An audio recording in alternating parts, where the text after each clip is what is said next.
For last 2 years, Kashmir was very peaceful, but suddenly we get to hear about the news that is 30 members got killed and more than 11 are injured. And the terrorists uh, who only targeted Hindus. So ಇದ್ರ ಅರ್ಥ ಏನಂತ ಇನ್ನೂ ಗೊತ್ತಾಗ್ತಿಲ್ಲ. So ಇಷ್ಟು ದಿನ terrorist they used to target Indians, but now they are targeting Hindus. So ಇದು ತುಂಬ deep ಇದೆ ಆ್ಯಂಡ್ ಐ ಡೋಂಟ್ ನೋ ಅಲ್ಲಿ ವೆಸ್ಟ್ ಬೆಂಗಾಲಲ್ಲಿ ಆ ಥರ ಆಗ್ತಿದೆ. ಆ್ಯಂಡ್ ಇವತ್ತು ಕಾಶ್ಮೀರಲ್ಲಿ ಮೋರ್ ದೆನ್ 30 ಮೆಂಬರ್ಸ್ ಹಿಂದೂಸ್ನ ಶೂಟ್ ಮಾಡಿ ಸಾಯಿಸಿದ್ದಾರೆ. We have to do something big. ಮತ್ತೆ ಫ್ಯೂಚರಲ್ಲಿ ಈ ಥರ ಇನ್ಸಿಡೆಂಟ್ ಆಗಬಾರ್ದು.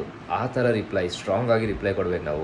ಸೊ ನಮ್ಮ ಇಂಡಿಯನ್ ಸೋಲ್ಜರ್ಸಿಂದ, ನಮ್ಮ ಇಂಡಿಯನ್ ಗೌರ್ಮೆಂಟಿಂದ ಫುಲ್ ಸಪೋರ್ಟ್ ಕೊಟ್ಟು ಅವ್ರ ಫುಲ್ ಪವರ್ನ ಯೂಸ್ ಮಾಡೋಕ್ಕೆ ನಮ್ಮ ಕಡೆಯಿಂದ ಫ್ರೀಡಮ್ ಕೊಟ್ಟು ಈ 30 ಮೆಂಬರ್ಸ್ ಇನ್ನೋಸೆಂಟ್ ಪೀಪಲ್ದು ಲೈಫ್ ಏನೋಗಿದೆ ಅವರಿಗೆ ಜಸ್ಟಿಸ್ ಕೊಡಬೇಕು.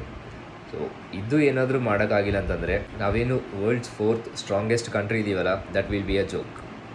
ಸೀರಿಯಸ್ಲಿ.